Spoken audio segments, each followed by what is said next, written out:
Hello and welcome back to my channel. I'm Helen and today I'm going to be sharing with you my February TBR.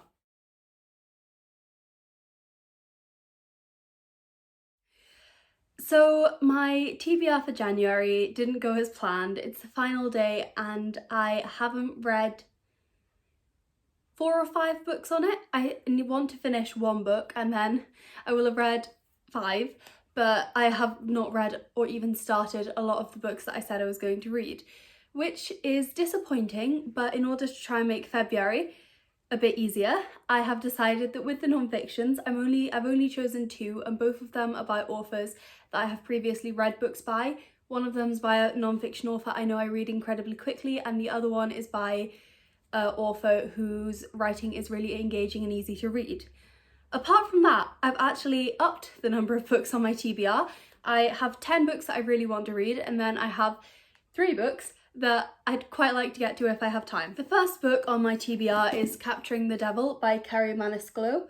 This is the finale to the Stalking Jack the Ripper series, which follows Thomas Cressworth and Audrey Rose Wadsworth, or the surnames might be the other way around, who are both sort of wannabe detectives, but they're wannabe detectives who have access to a mortician's office. And in the first book, they solve the mystery of Jack the Ripper. In the second book, they solve a mystery in a Romanian castle. I love that one. And in the third one, they solved a mystery on a boat. So now we have Capturing the Devil, which is about the White Devil in New York, I think. And this also will bring to a close their character arcs. I have seen some spoilers for it, but I'm still really excited. In fact, I'm kind of more so excited now that I know these spoilers. I mean, Thomas is possibly either him or Hades. One of them is my book boyfriend, and I think it might be Thomas. He's an amazing character. So is Audrey Rose, though. That is the reason I love this series. I love the characters and I love the world that Kerry manages to build. The next book on my TBR is Winter by Ali Smith. This is the sequel to Autumn, which was about the autumn immediately after the Brexit vote in 2017.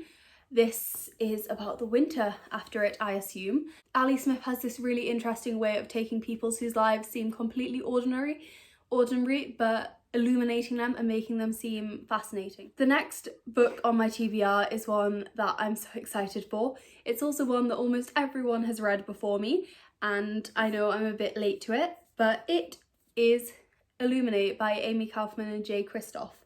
This is the first book in the Illuminate trial files, and I think it's about a war over a planet. I do get this series very confused with A Long Way to a Small Planet series by Becky Chambers, because I hear a lot of people talk about both of them and my brain doesn't really do separation. It just sort of mushes everything into a pit. But I'm still very excited to read this. It sounds really interesting, and I know it uses a lot of mixed media. I've also seen a quote from this that has been everywhere on Twitter recently. It's been the "Am I not merciful" quote, which is kind of up there with "Fine, make me your villain" in terms of excellent villainous quotes. So I'm really excited to read this. And the next book is The Binding by Bridget Collins. I don't know much about this. I've heard that it's good to go into it fairly unknowing. I think it's a gothic romance about a bookbinder who works magic and someone else, but that is all I know. I do know, I think, that it's got lots of books inside it, which I love stories with books inside them. So I'm very excited to read The Binding, because books about books are one of my favourite tropes. The next book on this list is Solitaire by Alice Oseman. This is the only Alice Oseman book I haven't read, apart from Heartstopper Volume 3, and it is, I have no idea what it's about.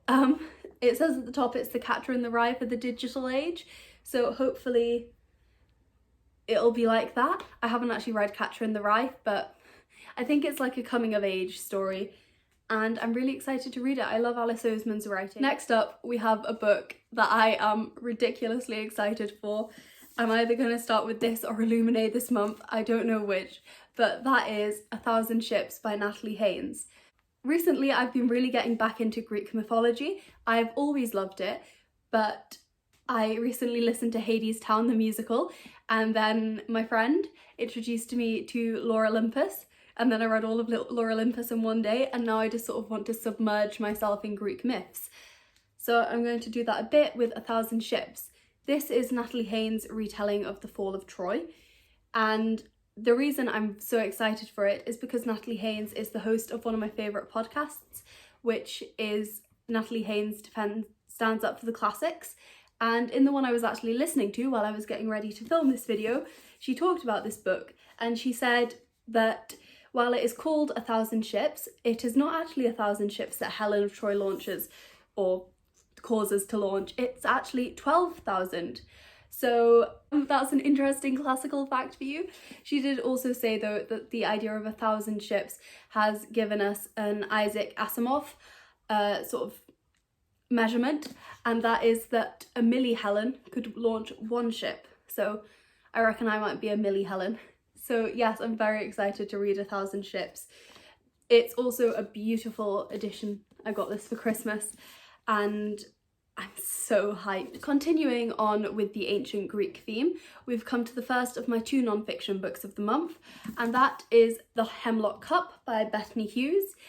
The Hemlock Cup details the life of Socrates, the teacher of Plato, and to some, the beginner, the founder of Western philosophy. I am really interested to read this because I know that Socrates never actually wrote anything down, and all the information we have about Socrates comes from Plato. So I'm very interested to see how Bethany Hughes talks about his life given that small problem. Obviously, Plato did write a lot about Socrates and a lot about his life, but obviously we can't trust everything he said. The reason I've chosen this book is because I recently, or 2 years ago now, read Helen of Troy, Goddess Princess Whore by Bethany Hughes, and it was an amazing non-fiction book. It's one of the best I've ever read. Her style of writing is absolutely brilliant, so I'm very excited to read this one. And my other non-fiction book of the month is The Swerve, How the Renaissance Began by Stephen Greenblatt. Stephen Greenblatt wrote The Rise and Fall of Adam and Eve, which made it onto my Best Books of 2019 video. If you haven't seen it, I will link it down below. And The Swerve is essentially about the literary Renaissance. I'm very excited to read it, and I know it talks a lot in this about manuscripts, which are some of my favourite things to read about. Again, if you haven't seen my Best Books of 2019 video, I talked about an amazing book about manuscripts there. So I'm very excited to read this. I'd like to thank the friend who introduced me to Lore Olympus for the next 2 books. Shout out to Jenny. She has suggested 2 books that I should read this month. I asked her to, and they both look really good actually. I'm very excited for them. The first is Witchborn by Nicholas Bowling. All I know about this is it is partially set in an asylum, and it's about a young woman called Alice who's in Bedlam Asylum, and she knows that witchcraft is real and her mother has been killed for it. And I don't know anything else, but I think it sounds really interesting. I'm going to be reading it for the Basically Brit readathon. I will link all the information for that down below. The other book Jenny chose is, of course, Scarlet, which is the second book in the Lunar Chronicles. She's been telling me to read this book for a while and I have been ignoring her. So it's not that surprising that she decided to pick it when she got the choice. The first book in the Lunar Chronicles is Cinder, which follows the story of Cinderella but set in a sort of steampunk sci-fi setting. This one, I believe, is about Little Red Riding Hood. I didn't love Cinder, but I have heard a lot of people say that this series gets better the further into it you get. And finally, because I clearly don't know when to stop, I have 3 other books that I would also love to read this month. The first of these is Heartstopper Volume 3 by Alice Oseman. This is a graphic novel, so I can probably read it quite quickly. This is about Nick and Charlie, and it is the 3rd in the series, as I've said. I don't really want to spoil it, so I'm not going to say very much about the series, but if you haven't picked it up, you definitely should. It's beautifully illustrated and it's such a lovely story. The next book on this huge list is Loki, Where Mischief Lies by Mackenzie Lee. She wrote the Gentleman's Guide to Vice and Virtue series, and this is in line with Marvel canon. So I'm very excited. Loki is one of my favourite characters from Marvel. In fact, it's what me and Jenny bonded over, and I'm very excited to read this. I think it takes place in Victorian London, and he's sent to Earth to find an Asgardian sorceress. And that just sounds like such a fun time. So finally, the final book on this huge list is If Not Winter, Fragments of Sappho by Anne Carson.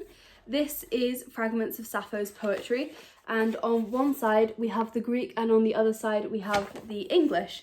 And the reason I think I can read this in this month is because it is so short. So for example, one of the poems is You Burn Me. There's only 1 or 2 complete poems written by Sappho, and the rest is all complete fragments. So I'd quite like to read a few of these a day and discover more of her work.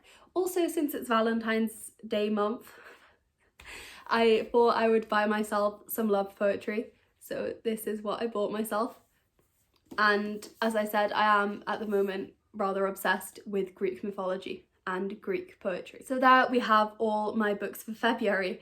My huge TBR, which does scare me quite a lot. If you've read any of these, please let me know down below. If you haven't read any of them but think they sound great, also please let me know down below. And I hope you enjoyed this video.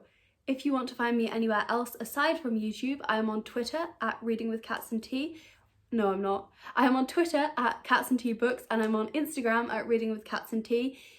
And I will see you in my next video. Bye!